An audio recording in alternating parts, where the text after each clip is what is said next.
The blazing star is an ancient Gnostic term for Sirius, and as shown here, is symbolized in Freemasonry by the five-pointed star or pentagram. According to Pike, this symbol in Masonry dates back to the pentalpha of the Greek philosopher Pythagoras. The pentalpha gets its name for the 5 alphas or Greek letter A's which make up its composition. Typically in Freemasonry, you see the five-pointed star with the nose point down. Now, there's even a division in Masonry which considers this the evil side of Freemasonry as opposed to the non-evil side. For example, Freemasonic lodges in New York do not use the nose side down star. They turn it around so the nose is pointing up, and they consider that a good variety of Freemasonry. Here is an upright Masonic star, which is another type of the blazing star mentioned earlier. Some believe this representation of Sirius may be the origin of the five-pointed stars which adorn the American flag, as well as the stars that adorn the Statue of Freedom on top of the U.S. Capitol. Incredibly, these same five-pointed stars were carved by Freemasons into the ceiling of Rosslyn Chapel in Scotland more than 500 years ago.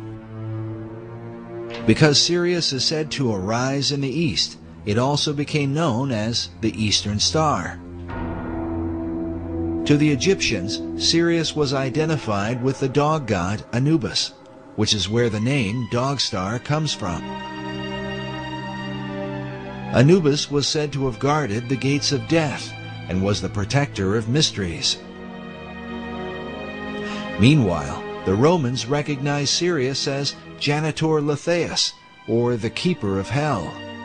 These dark associations may be the reason for the sometimes grim view of Sirius and the five-pointed star that represents it.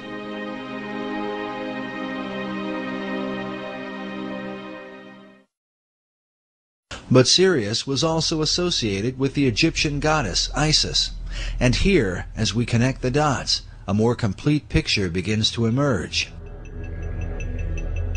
For the Egyptians, the rising of Sirius in the east preceded the annual flooding of the Nile River, which for them was a magical event. It was also the time that the goddess Isis would appear and give birth to Horus, the divine child of the Egyptian Trinity. The all-seeing eye is also called the Eye of Horus, and in Freemasonry, Horus symbolizes the Masonic concept of a Christ. This is further represented by the hieroglyph used to denote Sirius. Notice the three symbols, an obelisk, a star, and a half circle. According to Egyptologists, the half circle is used to denote what is called the benben, or the capstone used atop the pyramids. Throughout all history, it has been said that the capstone to the Great Pyramid of Egypt has been missing, which is why the all-seeing eye of Horus floats in its place above the pyramid on the back of the dollar bill. According to occult philosophers, the light which illuminates the eye comes not from the sun, but from the dog star Sirius, as is demonstrated by this illustration of the blazing star of Masonry, centered by an all-seeing eye. As Robert Balville writes, in many esoteric traditions, the return of the capstone of the Great Pyramid will signal the return of the Great Initiate, which, according to many prophecies, signifies the return of the Christ.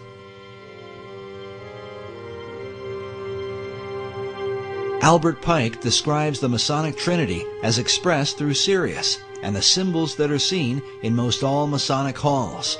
Notice this image with the sun on one side and the moon on the other, while the all-seeing eye sits in between with light blazing behind it.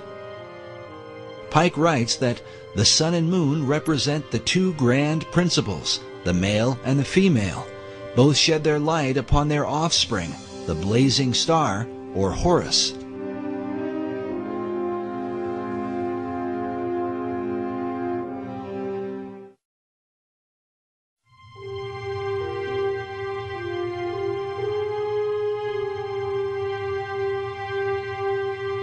These philosophies have been known and practiced by secret societies for many centuries. As the evidence will show, designing cities as a reflection of occult tradition was not a new concept to the Founding Fathers, among whom the influence of Freemasonry seems undeniable. In fact, the 110th Congress of the United States on January 5, 2007, passed House Resolution number 33 to honor the Freemasons for their contribution throughout America's history. The number 33 is well known as the honorary degree of Scottish Rite Masonry. The House resolution read in part that the Founding Fathers of this great nation and signers of the Constitution, most of whom were Freemasons. The Masons felt in the United States that they were forming a Masonic republic. The concept of a republic dates back to the Greek philosopher Plato. Plato's Republic. That's a utopian theme, and that whole thing runs through our philosophy and thinking among the humanists to this day. They still think they would like to introduce Plato's Republic.